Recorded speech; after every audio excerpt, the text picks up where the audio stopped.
बच्चों, यदि हमें यह ज्ञात हो कि कोई भौतिक राशि अन्य किन किन राशियों पर निर्भर कर रही है, तो विमीय विधि से हम उस भौतिक राशि के सूत्र की स्थापना कर सकते हैं और इसके लिए हम विमीय समांगता के सिद्धांत का उपयोग करते हैं। ये जो टॉपिक है ये क्लास 11th फिजिक्स का जो चैप्टर नंबर 1 है, जिसका नाम है मात्रक एवं मापन, से पढ़ने वाले हैं विमीय विश्लेषण के अनुप्रयोग। ठीक है, और ये जो टॉपिक है ये इसका दूसरा अनुप्रयोग है। सो डायरेक्ट आप क्वेश्चन लिखिए, सरल लोलक का आवर्तकाल उसकी प्रभावकारी लंबाई और गुरुत्वीय त्वरण पर निर्भर करता है। विमीय विधि से सरल लोलक के आवर्तकाल के सूत्र की स्थापना कीजिए। तो सरल लोलक के आवर्तकाल को हम दर्शाते हैं t से, और ये सरल लोलक का आवर्तकाल निर्भर कर रहा है गुरुत्वीय त्वरण पर और सरल लोलक के प्रभावकारी लंबाई l पर निर्भर कर रहा है, और निर्भरता को दर्शाते हैं अनुक्रमानुपाती से। जैसे आपने क्लास 10th में नहीं पढ़ा था ओम का नियम, भी अनुक्रमानुपाती आई, पढ़ा था कि नहीं? भी का मान काय पर निर्भर करता है?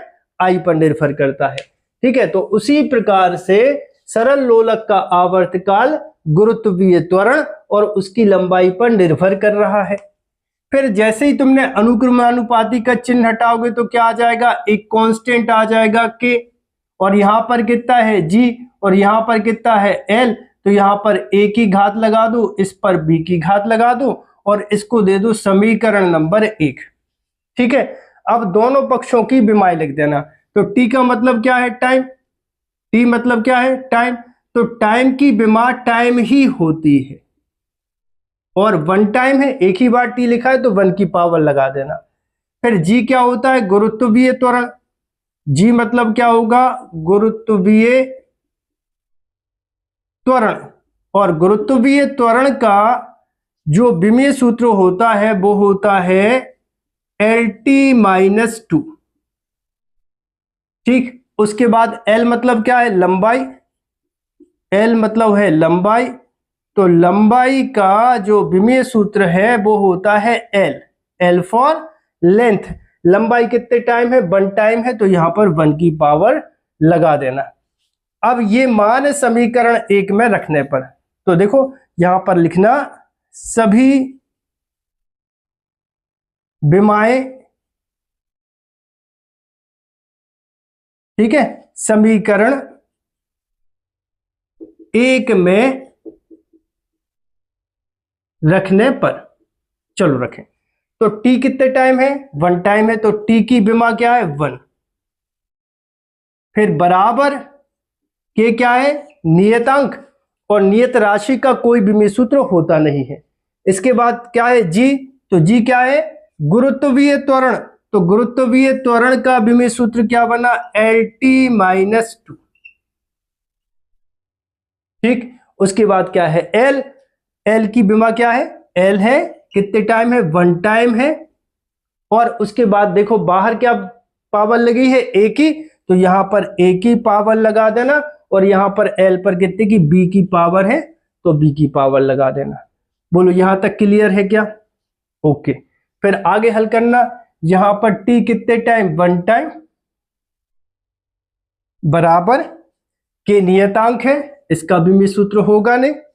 फिर a लगा दिख रहा है, a को ब्रैकेट के अंदर लेके जाओ, तो ये हो जाएगा L पर a की पावर, और यहां पर आएगा तो कितना हो जाएगा? t पर -2a की पावर। ठीक, फिर इंटू कितना है? L। तो L कितने टाइम? यहां पर आएगा b, तो L पर b की पावर। अब देखो यहां पर क्या है? t पर 1 की पावर बराबर के। अब L देखो कहां है? ये है, और L पर पावर कितने की? a की, और यहां पर L की पावर कितनी है? b की। और अगर बेस समान है, जैसे m के ऊपर a की पावर, m के ऊपर b की पावर, तो m के ऊपर a प्लस b की पावर। ऐसे यहां पर देखो L पर क्या है? L पर a की पावर, L पर b की पावर, तो L पर a प्लस b की पावर। यही होगा कि नहीं? तो यहां पर सबसे पहले हम लिखें L, पावर कितना है a और यहां पर कितना है b, तो l पर a प्लस b। अब इसके बाद t देखो, t कितने टाइम है, t तो एक ही बार है, कितना है t पर -2a। ठीक है, इतनी बात क्लियर है क्या? ओके। अब यहां पर लिखना L की विमाओं की तुलना करने पर, L की विमाओं की तुलना करने पर, L पर देखो कितने की पावर, L पर देखो कितने की विमा है a प्लस बी, तो यहां पर लिखना है a प्लस बी बराबर L की विमाओं की तुलना कर रहे दोनों पक्ष में। यहां पर L की पावर देखो कितने हैं a प्लस बी। अब आ जाओ इस साइड देखो, यहां पर L है क्या कहीं पर, केवल t के ऊपर 1 की पावर दिख रही। यहां पर L तुम्हें दिख रहा है क्या, बोलो दिख रहा है क्या, नहीं दिख रहा, मतलब कितना लिख देना है 0। समीकरण नंबर 1, दोनों पक्षों में विमाओं की तुलना करना है। विमा मतलब ये जो घातें लगी दिख रही है, इस घात को ही विमा कहते हैं। L की विमा क्या है a प्लस बी, इस साइड L है नहीं तो क्या लगाओगे 0। फिर लिखना t की विमा की तुलना करने पर, t की विमाओं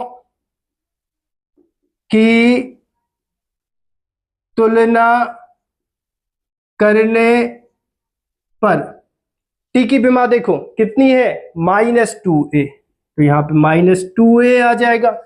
इस साइड आ जाओ, t पर कितने की पावर है 1 की, तो यहां पर लिख देना 1।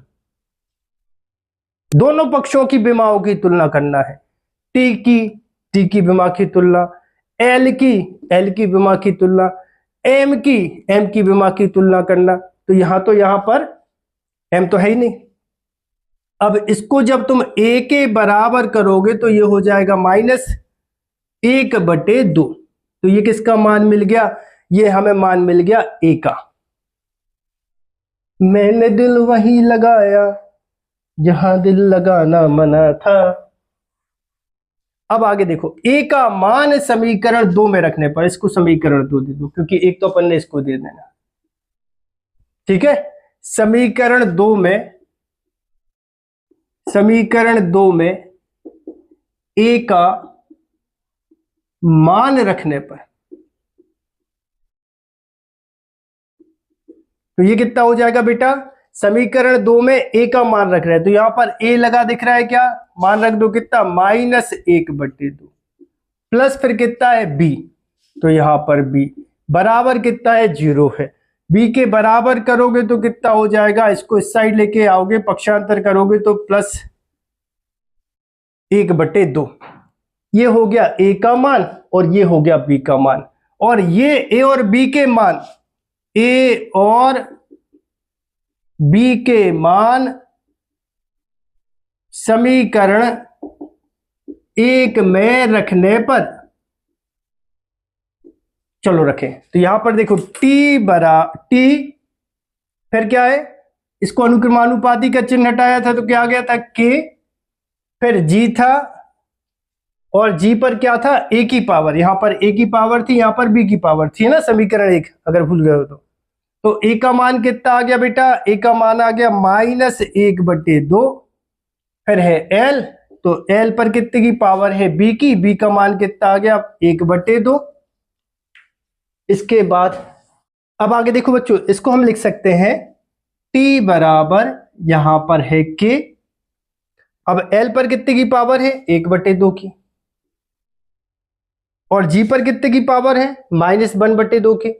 तो क्या हम g को बटे में अगर लेके जाएं तो ये जो पावर का चिन्ह है ये बदल जाएगा, बोलो